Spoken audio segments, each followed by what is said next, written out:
They called me family while trying to rob me blind. So I cut them off, exposed every filthy secret they hid, and watched their entire life burn down around them. I was 21 the day I sat down with that letter from my grandparents, my hands trembling so badly I could barely hold it steady. I remember the old envelope. It had my name on it in my grandmother's flowing script. For Ellie Carter, it said. I tore it open in my tiny apartment in Lexington, Kentucky, heart pounding. Inside was the truth about what they'd left me. A savings account, just over $300,000. But not just for me. For me to use fairly, they'd written, with any other Smith Jones children. That wording haunted me for years. They hadn't wanted lawyers or fights. They'd trusted me. They knew my parents' marriage had been rocky. They knew there might be half-siblings. They'd left it to me to do what was fair. At the time, I had no full siblings. But I did have 2 half-brothers, Joe and Max Smith. Dad's kids with his second wife, Karen. Legally, I didn't owe them a dime. But I couldn't live with that. They were kids when our dad left my mom for theirs. It wasn't their fault. So I promised myself, when they turned 21, they'd get an equal share. $100K for each of us. It seemed fair. It seemed right. When I turned 21, my dad sat me down and said, "Ellie, buy yourself a house." The one I wanted was $130K. I didn't have a credit score that could handle a mortgage. Dad said, "Just borrow $30K from the account. Pay it back." It sounded easy enough. And for a while, it was. By the time Joe was about to turn 21, I'd paid most of it back.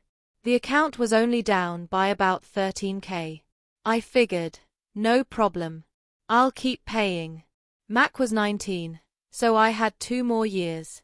But Joe wasn't interested in fairness. When I showed him the balance, he freaked. He wanted his $100K instantly. He didn't want to hear about my repayment plan. He called Mac, and suddenly both were accusing me of stealing. They said I owed them not just the $13K I was still repaying, but $16,000 with the interest they believed they deserved. And they wanted it all in 6 months. They even wrote up a contract. I went to sign it. I thought we'd agreed on 2 years. But they'd changed it. 6 months. Pay it all back or else. I set the pen down. I remember looking up at them. Joe was practically shaking with rage. Mac wouldn't even look at me. "I can't sign this," I said quietly. "This isn't what we agreed." Joe leaned in. "Figure it out, Ellie, or we're suing you." I went home in shock.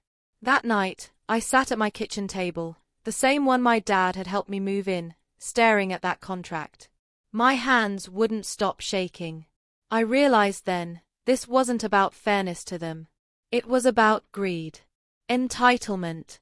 They saw dollar signs and they didn't care about the truth. But they were my brothers. I kept telling myself that. Over and over. It didn't help.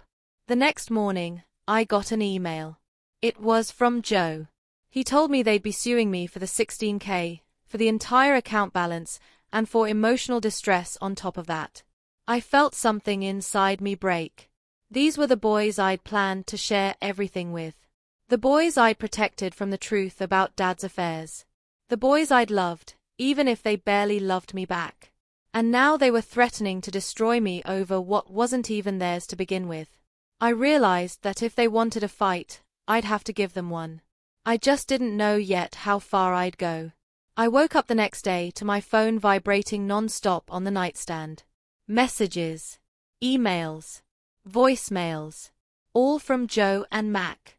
I lay there for a moment, eyes staring at the cracked ceiling of my little house in Lexington, Kentucky, feeling my stomach twist. I already knew what they said. When I finally scrolled through, my heart sank. "You thief. Pay us now or we'll take you to court. You're a lying, manipulative bitch." I just sat there, letting it wash over me. And then I did something I don't think I'd ever done before. I blocked them both. It felt pathetic. Like admitting defeat. Like closing my eyes so I didn't have to see the monster under the bed. But I wasn't ready to deal with them. Not yet. The silence lasted less than a day. That afternoon, my phone blew up again, this time from my aunts, uncles, and cousins. I should have known Joe and Mac would take it public.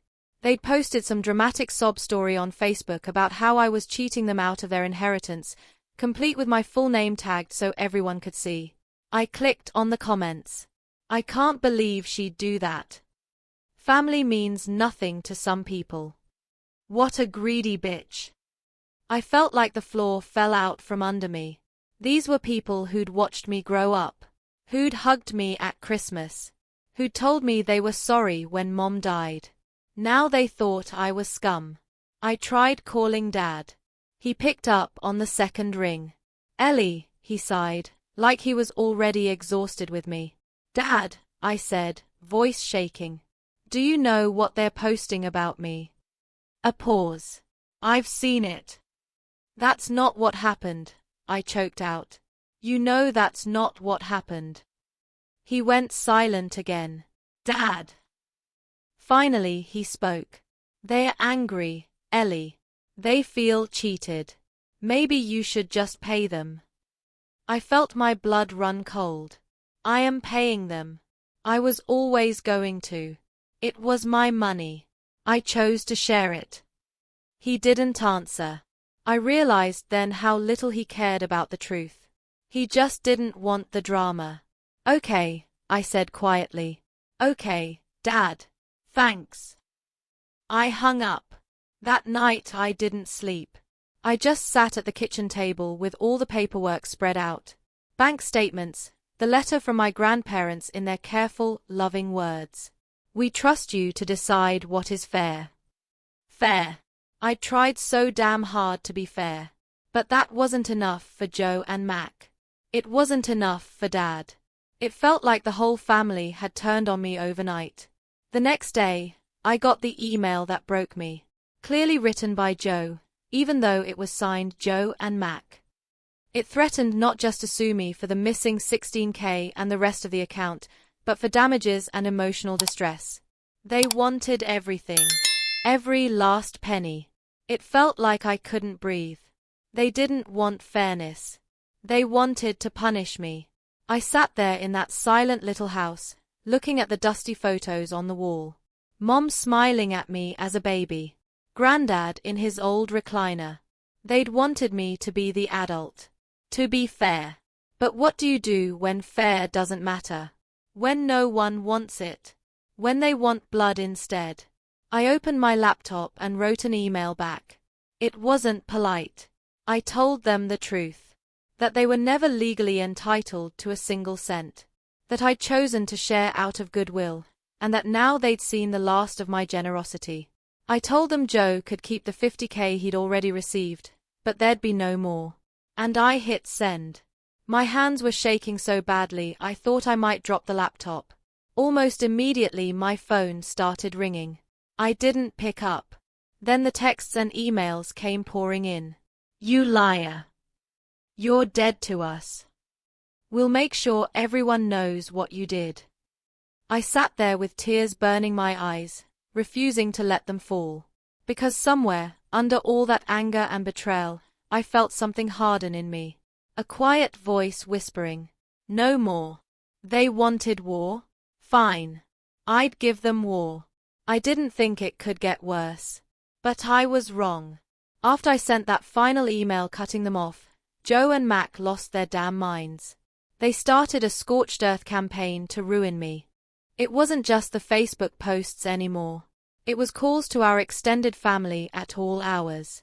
Text chains I wasn't even on, full of lies about me. Suddenly people I hadn't seen since Mom's funeral were messaging me, demanding I explain myself. My cousin Rachel sent me a screenshot that made my stomach drop. Joe had posted, my so-called sister stole our inheritance. She's living in our grandparents' house off our money while refusing to pay us. We trusted her. She betrayed us. I didn't even know what to do. The house wasn't theirs. My house was tiny and cheap and mine because I'd borrowed from my own fund and was paying it back. But that didn't matter to them. They didn't want truth. They wanted to make me look like a monster. It worked. My Aunt Patty called me crying. "Ellie, how could you? They are your brothers." I tried to explain. "They are my half-brothers. The will was never even for them. I chose to share. I've already given Joe $50K. She just kept crying. "They said you're refusing to give them what's theirs. That you're stealing from family." Family. That word hit me like a slap. What did family mean, really? Because my father didn't bother defending me. I called him again. "Dad," I begged. "They are lying. You know they are lying." He sighed like he was so tired of me. "I don't want to be involved." "You are involved. You encouraged me to buy this house. You told me to borrow from the account. You know I've been paying it back." He didn't say anything. "Dad." Finally, flatly. "They are my kids too, Ellie. I can't take sides." My mouth went dry. He already had. He just didn't have the guts to admit it. I hung up without saying goodbye. That night, Joe and Mac decided to take it even further. I was sitting in my living room, lights low, TV on for background noise, when I heard something outside. A knock. A hard, angry pound. My heart jumped into my throat. I peeked through the curtains. Joe's truck was parked crooked in my driveway. Another knock. No, a slam against the door.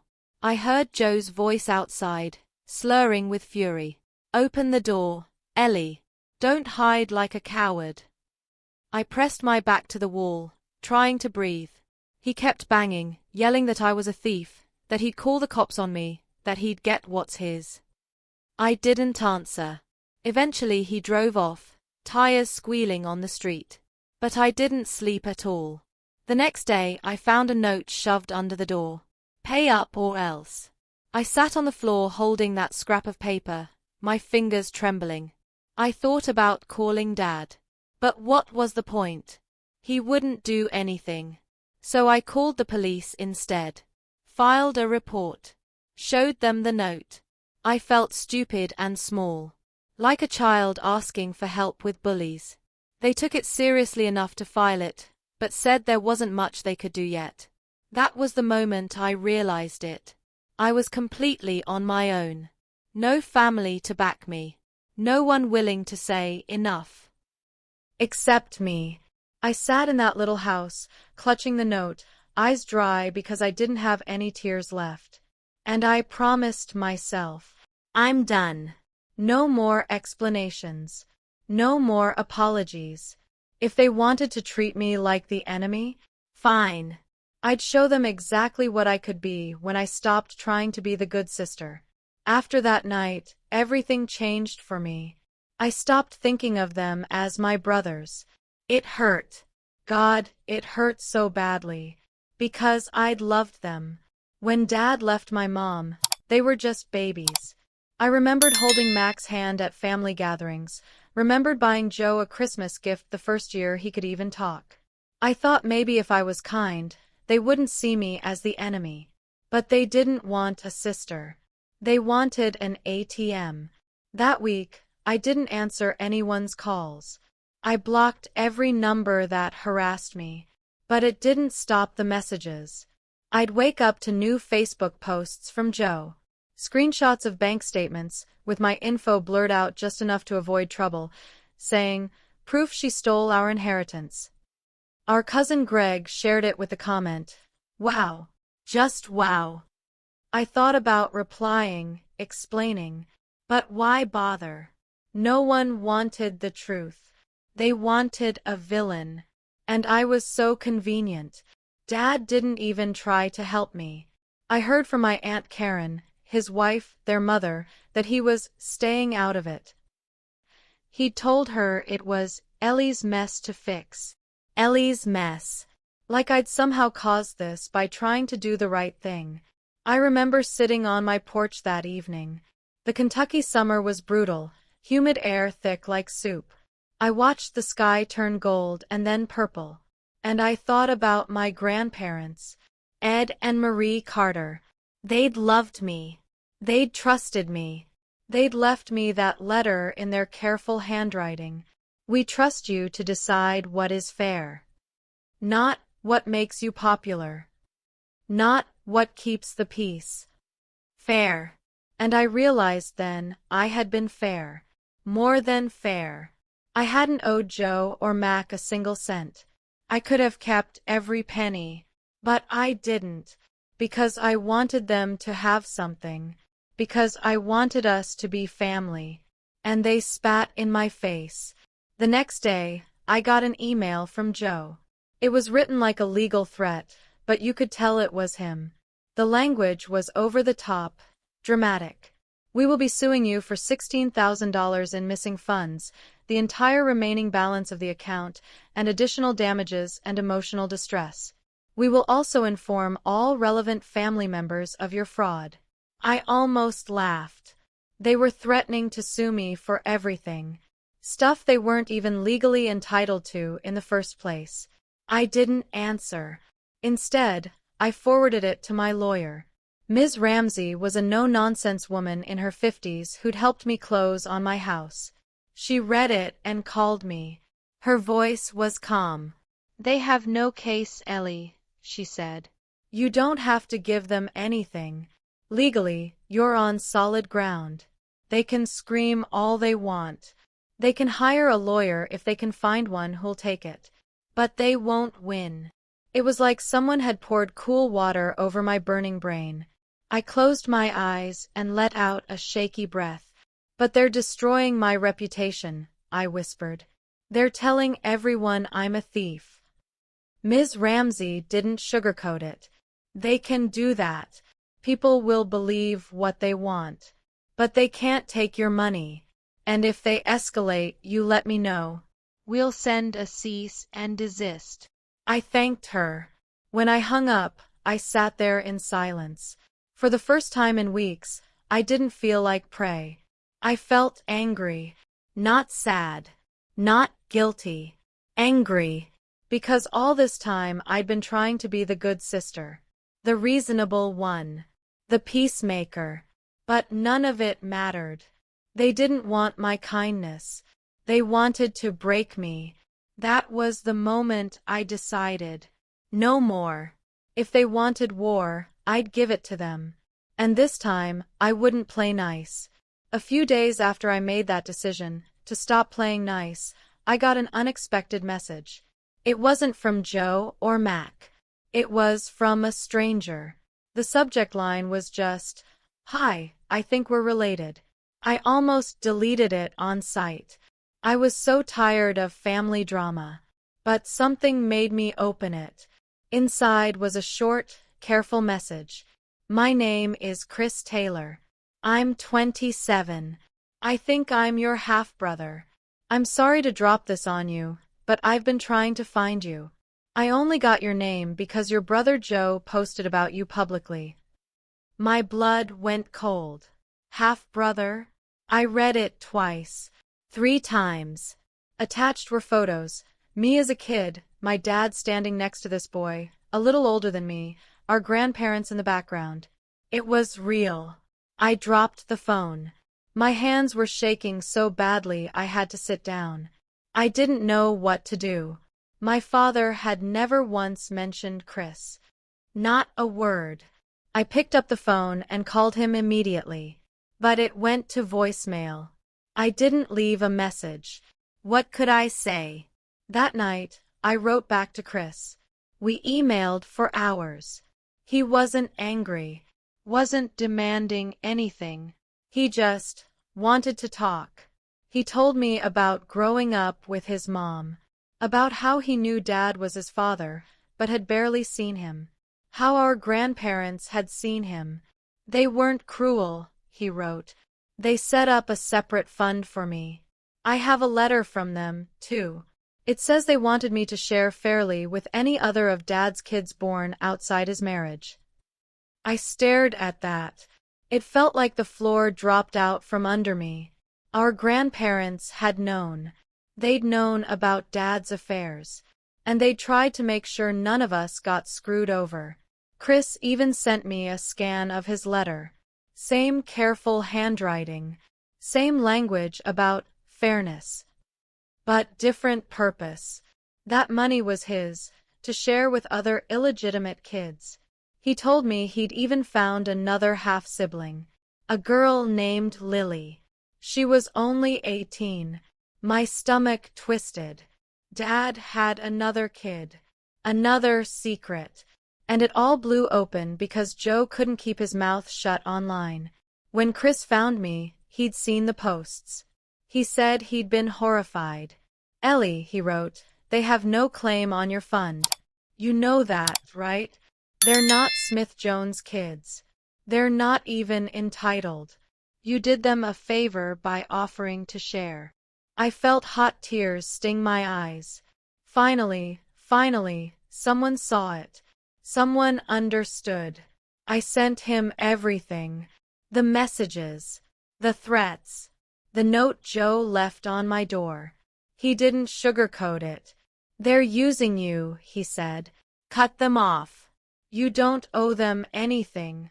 For the first time in weeks, I felt something like relief. Not because it made it better, but because I wasn't crazy. I wasn't wrong. My grandparents hadn't set me up to fail. They'd trusted me. It was my dad who'd failed us. Failed all of us. That weekend, I called Ms. Ramsey. Told her everything. We met in her office, papers spread everywhere. She looked through the letters, the bank statements, the emails. Finally, she sat back in her chair and crossed her arms. "Well," she said dryly, "they're going to hate this." I blinked at her. "Send them a formal letter," she said. "Tell them you're cutting them off. No more payments. They can enjoy what you've already given them. Legally, they have no leg to stand on." My heart pounded. "I can do that." She smiled, cold and sharp. "You can, and you should." That night, I sat at my kitchen table and drafted the email. I told Joe and Mac they were done. That the $50K Joe already got was all he was getting. That the account was closed to them. And I included Chris's permission to tell them about him. I told them about Lily. About the separate fund. About how our grandparents had tried to be fair in the only way they could. I didn't sugarcoat it. I wanted them to see the truth. And I wanted them to know it was over. When I hit send, I felt my shoulders sag with relief. It was done. Or so I thought. After I sent that email, I waited. For the explosion. It didn't take long.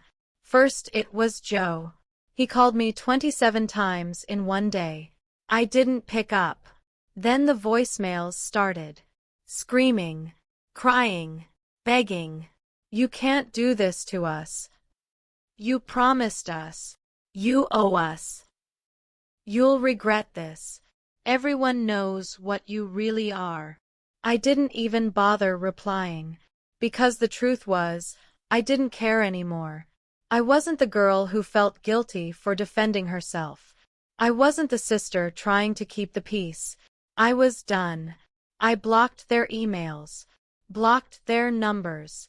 Locked down my social media so tight no one could even see my profile picture. I let them scream into the void without me. But the real fireworks were happening at their house. Chris kept me updated. He wasn't trying to be cruel. He just thought I deserved to know what my refusal had triggered. Apparently, Mac lost it when he realized Joe had already taken the entire $50K. Chris told me, voice low and cautious, that Mac had threatened to sue Joe for half. And their parents were caught in the middle. Their mother, my stepmother, was furious.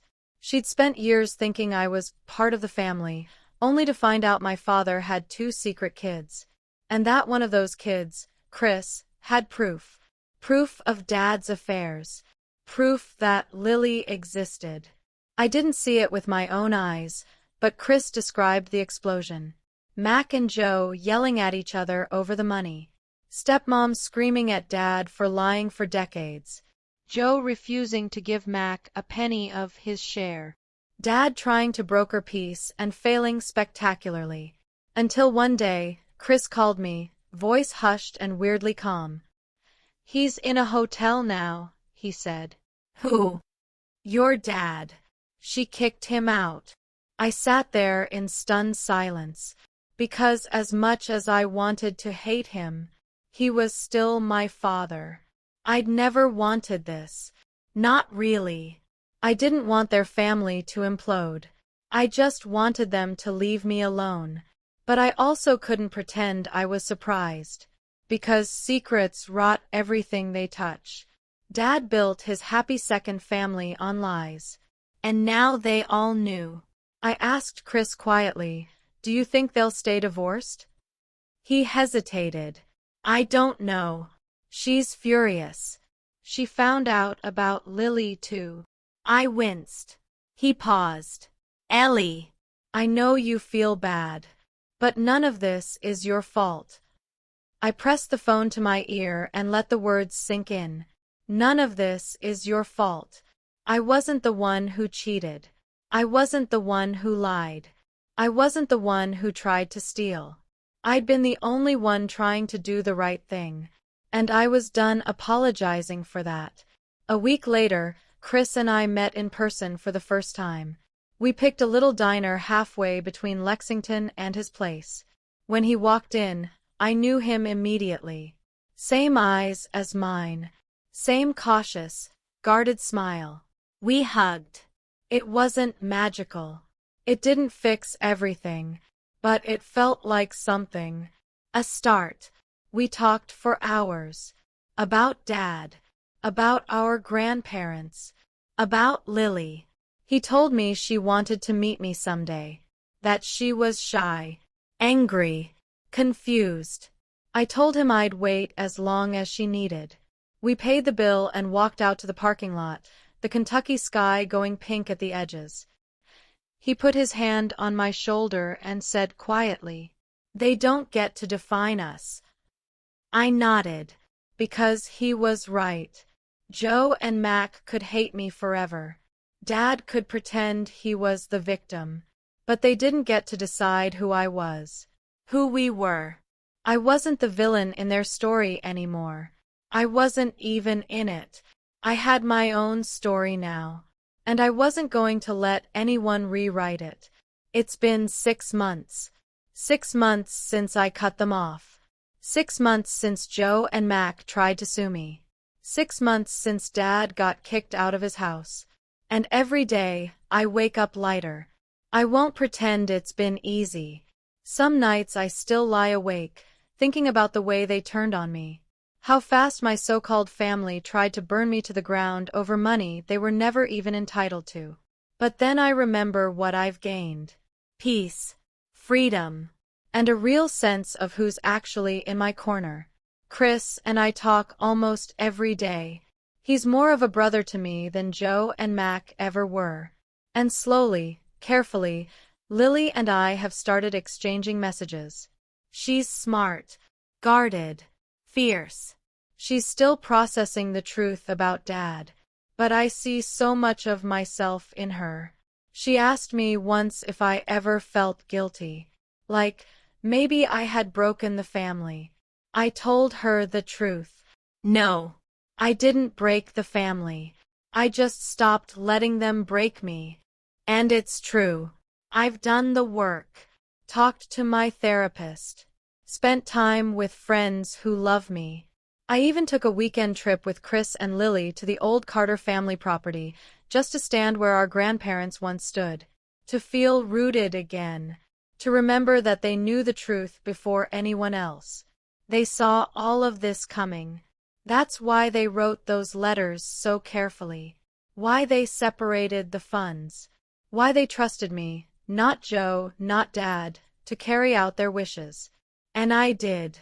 I gave Joe $50K he didn't deserve. I offered Mac the same. And when they tried to punish me for it, I walked away. That's not failure. That's strength. As for Dad, well, he still texts me sometimes. Nothing meaningful. Just shallow little messages like, thinking of you. Hope you're doing well. Or once, bizarrely, your stepmom is still angry. I wish things were different. I never respond. Because I'm done begging for his approval. Done hoping he'll be the father I deserved. He made his choices. Now he can live with the consequences. Last I heard, he's living in a rented apartment across town. Stepmom won't let him back. Joe and Mac barely speak. And the family that once tried to shame me, most of them have gone quiet. Some have even apologized. Said they didn't know the full story. That they believed the boys because they were loud. But I don't need their approval anymore, either. Because I know what's real. I know who I am. I'm Ellie Carter, daughter of Ed and Marie Carter, trusted with something sacred, and I honored it. I carried out their wishes even when it cost me everything. And when they came for me, when they tried to destroy me, I didn't crumble. I stood tall. I protected what was mine. And I built something better from the wreckage. I still have that letter from my grandparents. It's framed now, hung above my desk. Every time I look at it, I'm reminded of the line they ended with. We know you'll do what's right. And I did. Not for the approval. Not to be loved. But because it was right. And that's something no lawsuit, no betrayal, no smear campaign can ever take from me. Let them be bitter. Let them twist the story. I've got the truth. I've got peace. And I've got a future they can't touch. So yeah, maybe I lost a few brothers. But I gained a real family. The kind you choose. The kind that chooses you back.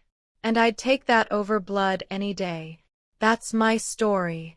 I didn't just survive their betrayal, I ended it on my terms. If you believe in standing your ground, hit like, subscribe, and ring the bell for more true revenge stories. Tell me in the comments, would you have cut them off too?